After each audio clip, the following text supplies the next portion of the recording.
Elisa, find another table.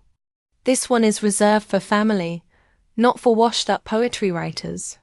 My cousin Seraphina's voice sliced through the private dining room of the Copley Pillar, Boston's most exclusive old money restaurant. A place where the carpets alone were worth more than most people's salaries. Laughter immediately broke out. My Aunt Brenda's shrill giggle, Uncle Robert's booming laugh, and Julian's smug snort. I just stood there like a statue, my cheeks burning, holding my purse like a shield. Then the waiter slid the leather bill folder right in front of me. $4,900. That's your share tonight. Elisa, Seraphina purred, eyes sparkling with cruelty. I heard your little publishing company finally managed to get a real contract. Isn't that adorable? I swallowed the humiliation. I forced a polite smile, took a sip of water to steady myself, and wordlessly placed my credit card into the folder, paying for their ridiculous, gold-plated dinner. And then a voice cut through everything. Just a moment. Every head turned. At the far end of the table stood my grandmother, Eleanor. 79 years old, legendary literary icon, the woman who built the publishing fortune that my entire family lived off. Even in her age, she was regal enough to silence a room with nothing but her presence. Aunt Brenda huffed, annoyed. Mother, we were just about to leave. Elisa already paid, I said. Sit. Eleanor didn't raise her voice, but the steel in it could have frozen fire. Even arrogant Uncle Robert straightened like a soldier under inspection.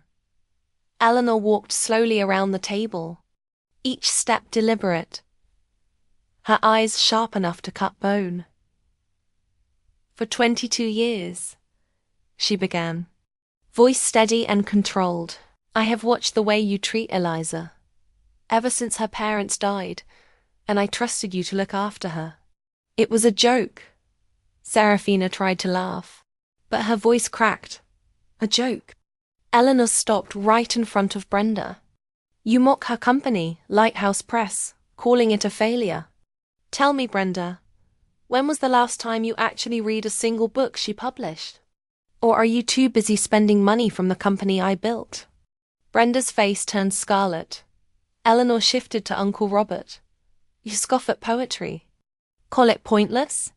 Interesting, considering it was pointless.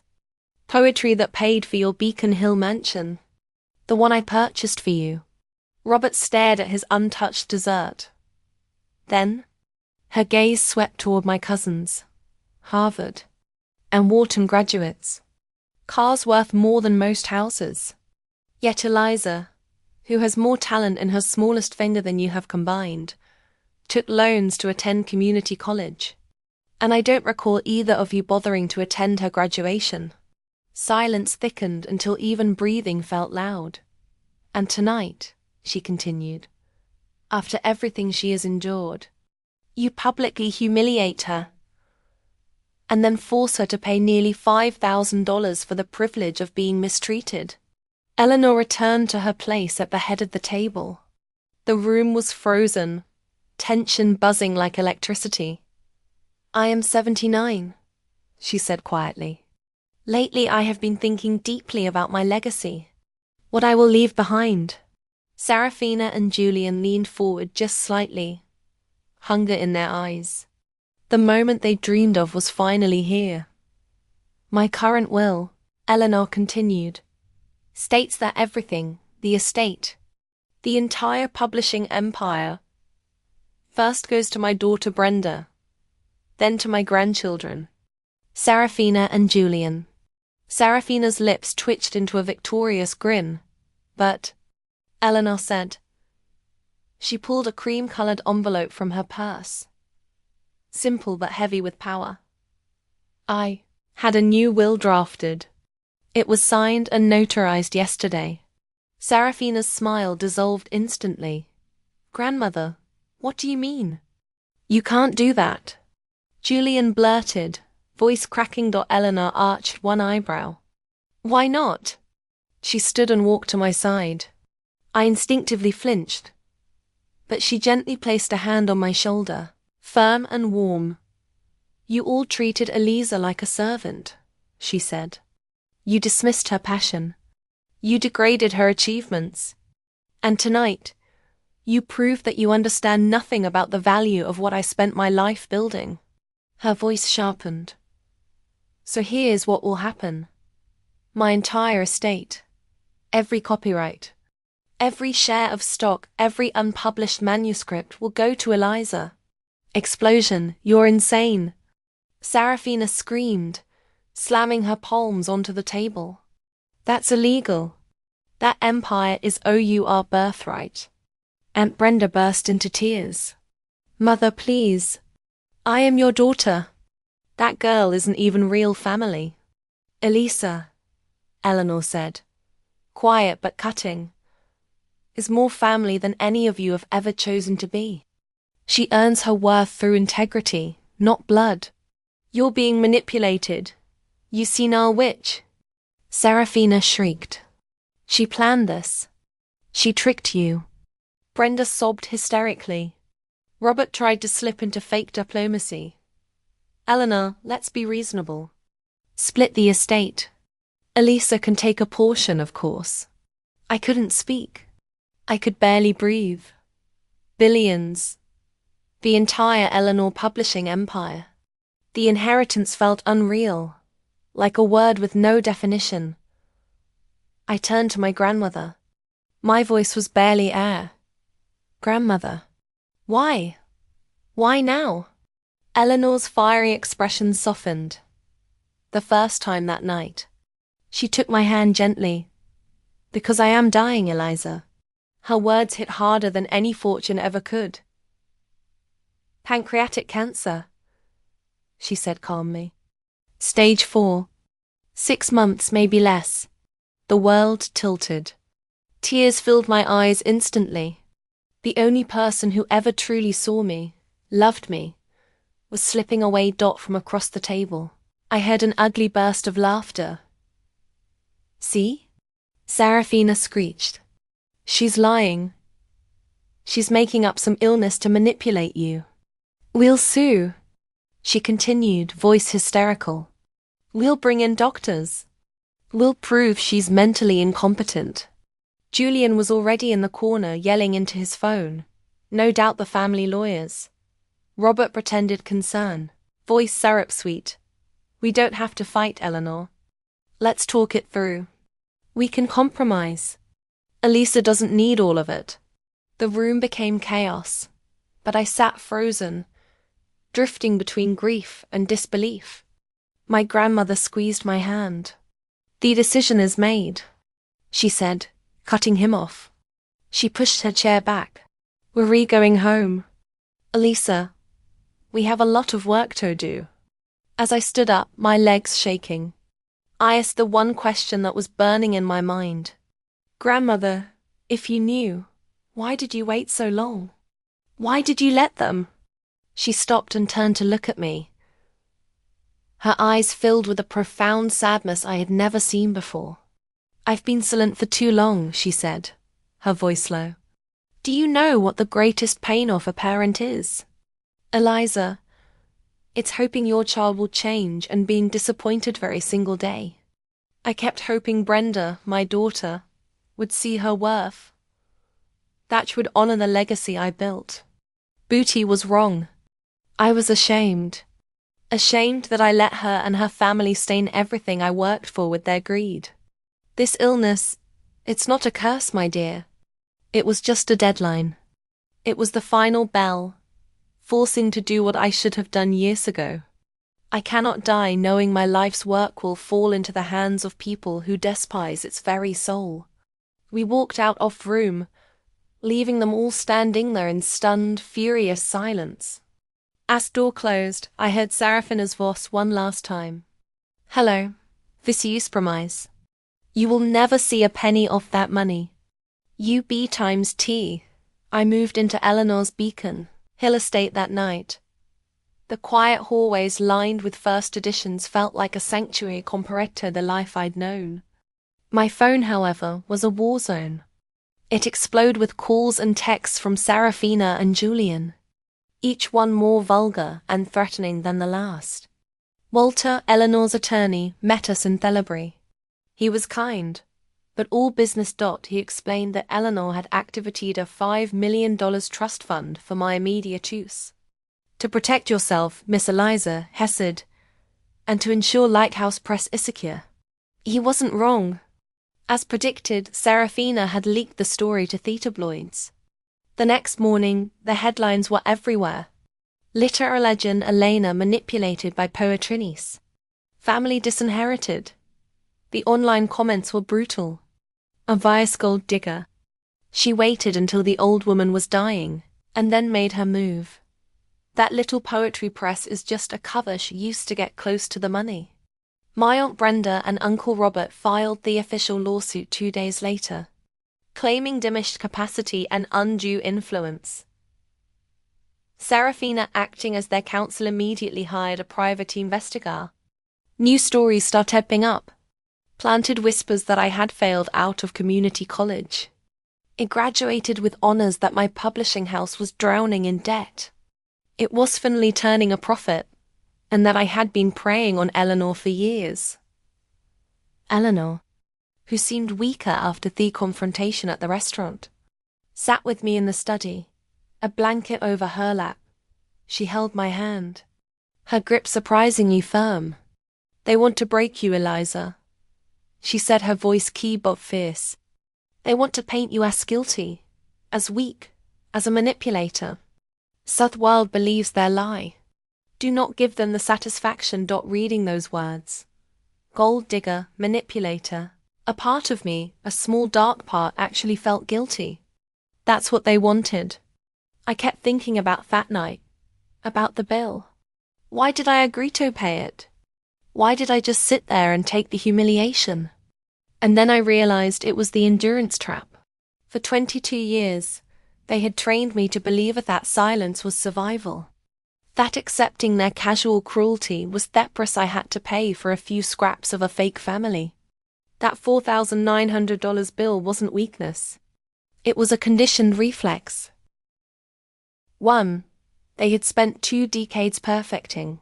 But when Eleanor stood up, that reflex was broken. It was shattered and it was never coming back.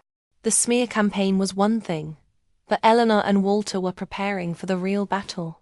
A few days later, they called mine to the library for an emergency meeting. Eleanor looked exhausted. The fight was clearly taking a toll on her, but her eyes were still sharp. Elisa, she said, her voice kit, we need to talk about your mother, Evelyn. I tensed. I barely remembered my mother, who was Aunt Brenda's younger sister. She and my father had died in a car crash when I was 6. I remember her, I said. You all told me she was a poet too, that Thatch wasn't very successful. They lied, Eleanor said flatly. She pushed a worn leather-bound folder across the mahogany desk. I opened it. Inside was an old publishing contract signed by my mother Evelyn and my grandmother Eleanor, and attached to it were bank records, trust fund documents. Your mother, Eleanor said, her voice filling with a rare warmth, was extraordinary. Just before she and your father died. I read her first manuscript. It was brilliant. Isn't her immediately? My hands were shaking as I read the documents. When Evelyn died, Eleanor continued, her voice turning to ice. The rights to her work and the royalty trust we established were transferred to her legal guardians. To your Aunt Brenda and your Uncle Robert. My eyes found the number on the page. A trust fund. A royalty trust fund established for my care for $900,000. They took it all. Elisa Eleanor saved every last cent.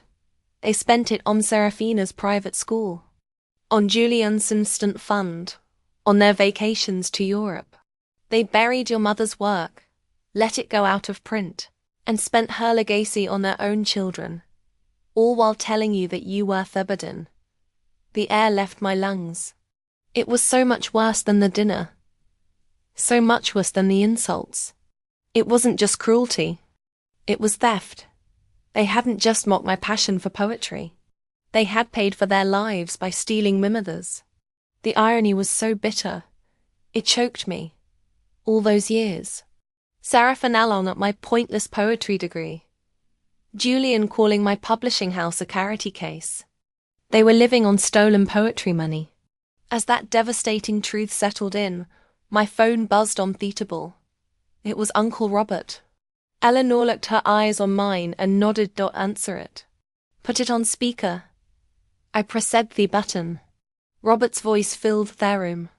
Slick with false desperation. Eliza. Eliza. Please, you have to talk to your grandmother. You have to make her see reason. She's not thinking clearly. I took a deep breath. The voice that came out of me wasn't mine. It was cold. It was steady. It was final. Shay's thinking perfectly clearly. Uncle Robert, I said just as clearly as you were when you drained my mother's $900,000 royalty trust. There was nothing. Just dead. Cold silence on the other end of the line. I heard a faint sharp gasp. Aunt Brenda in the background. They hung up. Instead of waiting for the lawsuit to play out, Eleanor decided to strike first. She scheduled a press conference at the headquarters of her publishing house. She sat in a wheelchair, looking frail but utterly unbreakable. Walter, her attorney, stood beside her. I sat on her other side. My hands clasped so tightly my knuckles were white. The room was packed with cameras and reporters, all of them buzzing with anticipation. Eleanor didn't waste time. Walter presented everything. The medical evolutions from 3 separate respect doctors, all confirming Eleanor was of sound mind and body apart from her illness. He presented the financial records detailing the years of Fabius, the disparity in spending between my cousins. And then he presented the stolen royalty trust, the $900,000. Then Eleanor gestured to me. Eliza would like to say a few words. My mouth watery, every camera turned to me. I could see the skepticism in their eyes. My family, I said, my voice shaking, but finding its strength, has spent the last few weeks telling the world I am a gold digger, that my passion lighthouse presses a failure and a sham. I used to get close to my grandmother. I look her directly into the main camera. They said this while they were secretly living off profits of my mother's stolen poetry. They called my passion worthless while spending the $900,000 her passion earned. I am not here to fight for money. I am here to reclaim my mother's legacy and my grandmother's dot. It was then that the doors at the back of the conference room burst open. Serafina and my Aunt Brenda stormed in, their faces twisted with rage. It's a lie, she's brainwashed all of you. Serafina screamed. Every camera swiveled to her, capturing the pure unhinged panic on her face. A reporter near the front, smelling blood, shouted out, Miss Serafina, what's your comment on the allegation your family misappropriate $900,000 in royalties meant? For your cousin? Serafina, in her narcissistic rage, lost all control. She walked right into the trap. Misappropriated. She spat the word. My mother had to raise that ungrateful brat for 22 years. That money was payment. It was the cost of putting up with her. The entire room went dead silent. You could hear nothing but the rapid-fire click-click of dozens of cameras flashing, capturing the moment of her confession. Serafina's face went white. She had just admitted to the theft and the motive, in front of the entire world. The court hearing after that was just a formality. The video of Serafina's meld went viral, viewed over 10 million times. The judge dismissed my family's lawsuit to contest the will in under 10 minutes. She ruled that Eleanor's new will was ironclad and valid. And then she addressed the stolen trust. The judge ordered Brenda and Robert to pay back the full $900,000 plus 22 years of compound interest. The total judgment against them was nearly $2.5 million. In the courtroom, Aunt Brenda collapsed, sobbing.